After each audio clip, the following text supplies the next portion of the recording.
진정한 리더는 누구인가? 예전에 진실 말하기라는 텔레비전 쇼 프로그램이 있었다. 쇼가 시작되면 세 사람이 등장해서 서로 자신이 진짜라고 주장한다. 사실 그중 한 사람만이 진짜이고 두 사람은 가짜였다. 유명인으로 구성된 패널들은 세 사람에게 질문을 하고 질문 시간이 지나면 누가 진실을 말하는지 알아맞혔다. 가짜 역할을 하는 사람들은 배우들이었는데 연기를 정말 잘해서 패널과 청중들을 속이는 데 성공하곤 했다. 여러 사람 가운데에서 누가 리더인지 알아맞히는 것도 이럴까? 진짜 리더가 누구인지를 알아맞히는 것은 생각보다 어렵지 않다. 우선 자신이 리더라고 주장하는 사람의 말은 듣지 않는 것이 좋다. 자격증 같은 것도 봐도 별로 소용이 없다. 지위도 중요하지 않다. 그의 영향력을 봐야 한다.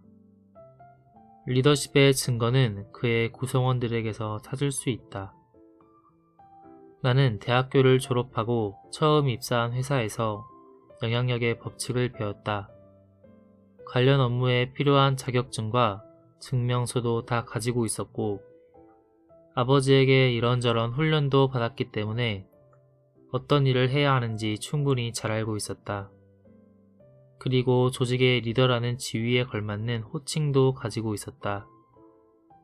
그러나 안타깝게도 그것들이 나를 리더로 만들어주지는 못했다.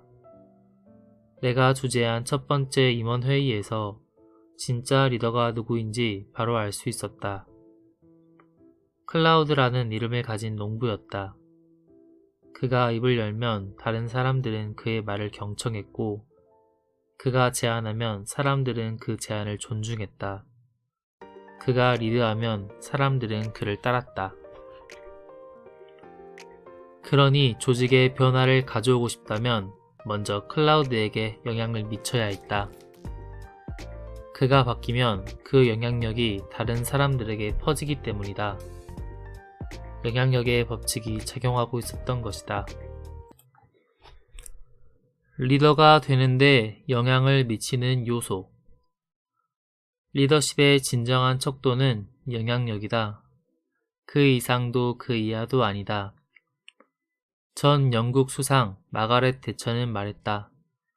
힘을 갖고 있는 것은 숙녀가 되는 것과 같다. 사람들에게 자신이 숙녀라고 이야기를 해야 한다면 당신은 이미 숙녀가 아니다. 사람들 사이에서 일어나는 많은 일들을 자세히 살펴보면 지위나 호칭이 진정한 책임자가 누구인지 말해주지 않는다는 것을 알 수 있다. 그렇다면 어떤 사람들은 아무리 노력해도 리더가 되지 못하는데 왜 어떤 사람들은 리더가 될 수 있는 것일까? 리더가 되는 데는 다음의 7가지 요소가 영향을 미친다고 생각한다. 첫 번째, 성품. 당신은 어떤 사람인가? 진정한 리더십은 언제나 내적 성품에서 출발한다. 시간이 지날수록 빌리 그레이엄 같은 목사를 따르는 사람들이 늘어나는 것도 바로 그 때문이다. 사람들은 그의 내면의 깊이를 느낄 수 있다. 둘째, 관계. 당신은 어떤 사람들과 관계를 맺고 있는가? 그를 따르는 사람이 있다면 그 사람은 리더다. 리더가 되기 위해서는 인간관계를 형성해야 한다.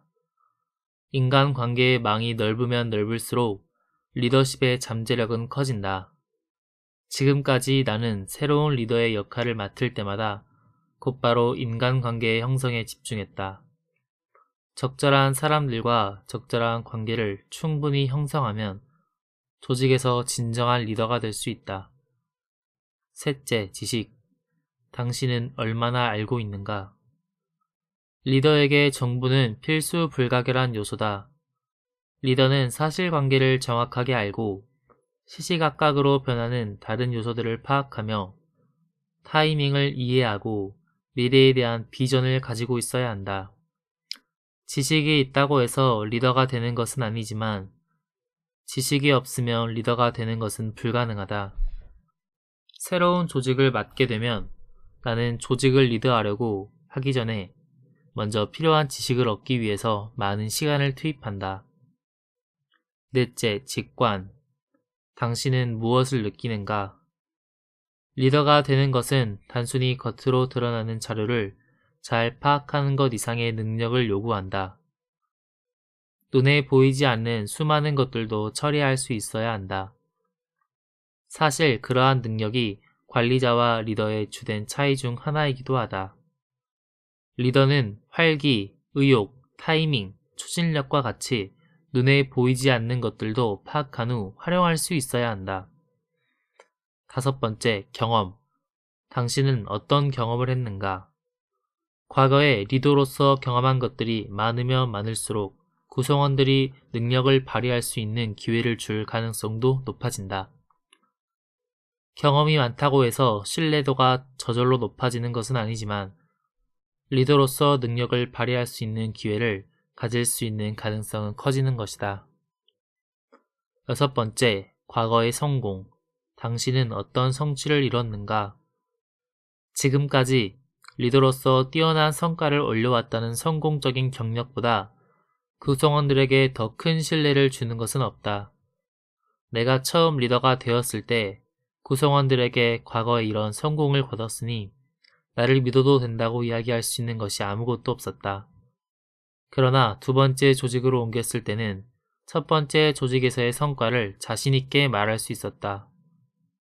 새로운 조직으로 몸을 옮기고 변화를 추진하고 성공할 때마다 구성원들이 나의 리더십 역량을 믿고 내 말을 따를 수 있는 근거가 하나씩 추가되어 갔다. 일곱 번째, 능력. 당신은 무엇을 할 수 있는가? 결국 구성원들에게 있어서 가장 중요한 것은 리더가 할 수 있는 것이 무엇인가 하는 점이다. 구성원들은 리더가 조직을 이끌어 승리를 이뤄낼 수 있는가를 알고 싶어 한다. 구성원들이 리더의 말을 따르고 그를 받아들이는 궁극적인 이유도 바로 그것이다. 리더로서 성과를 이끌어낼 수 없다는 것이 명확해지는 순간 그들은 더 이상 리더의 말을 듣거나 따르지 않는다. 강제력 없는 리더십. 나는 윌로우 크릭 교회를 세운 친구 빌 하이벨스 목사의 리더십을 존경한다. 그 교회는 일리노이주 베링턴에 있으며 북아메리카에서 가장 큰 교회 중 하나이다. 빌은 교회가 사회에서 가장 강하게 리더십이 요구되는 조직이라고 말한다. 내가 아는 사업가들은 대부분 그 이야기를 듣고 놀라지만 나는 그의 말에 전적으로 동의한다. 왜 교회가 가장 강한 리더십이 요구되는 조직일까? 비영리 자선단체에서는 바로 지휘 리더십이라는 것이 통하지 않기 때문이다. 교회에는 리더가 원하는 대로 구성원들을 움직이게 할 수 있는 강제력이 없다. 교회가 아닌 다른 조직에서는 높은 지위에 있는 사람에게 큰 강제력이 부여된다. 군대에서는 리더가 계급을 이용해서 명령하고 그 명령이 제대로 이행되지 않으면 영창에 가두는 등의 수단을 사용할 수 있다. 기업에서는 경영자에게 급여, 후생복지, 보너스 등을 관리하는 커다란 힘이 부여되어 있다. 종업원들은 자신들의 생계가 달려있기 때문에 아무래도 협조적일 수밖에 없다. 그러나 교회와 같은 비영리 자선단체에서는 순수한 형태의 리더십, 즉 영향력만이 효과가 있다. 심리학자 해리 오버스트리트는 이렇게 말한다. 영향력을 발휘할 수 있는 모든 힘의 핵심은 상대방이 참여하도록 하는 데 있다. 비영리 자선단체에서는 구성원들이 어떤 일을 하도록 강제할 수 없다. 따라서 리더가 영향력을 갖고 있지 않으면 구성원은 그를 따르지 않는다. 최근 여러 회사의 사장들을 대상으로 강연하는 도중에 참석자 한 사람이 어떻게 하면 조직에서 최고의 리더가 될 인재를 찾을 수 있는지 물었다. 나는 리더 후보로 뽑은 인재들에게 각자 자선활동 조직을 만들어 6개월 동안 이끌어가도록 하라고 대답했다. 강제력이 없는데도 구성원들이 그를 따라서 자선단체에 가입하고 지역사회 봉사활동에 참여한다면 그는 영향력을 지닌 것이다. 그것이야말로 진정한 리더십의 징표다. 영향력이 없다면 리더가 아니다. 영향력의 법칙을 보여주는 여러 사례 중에서 내가 가장 좋아하는 이야기는 링컨 대통령에 관한 것이다. 대통령이 되기 수십 년 전인 1832년, 젊은 링컨은 블랙호크 전투에 참전하기 위해서 사람들을 모았다. 그 당시에는 저원병들을 모아 은병대를 구성하게 되면 그 사람이 부대의 지휘관이 되는 경우가 많았다. 링컨은 자신이 모은 부대의 지휘관이 되었고 대위 계급장을 받았다. 그런데 링컨에게 한 가지 문제가 있었다. 군대에 대해서 아는 것이 하나도 없다는 것이다. 군 경력도 전혀 없었고 따라서 전술이나 전략에 대한 지식도 없었다. 한마디로 군대를 이끌 능력이 전혀 없었다. 한 번은 이런 일이 있었다. 어느 날 링컨이 들판을 가로질러 병사들 수십 명을 행군시키고 있었다.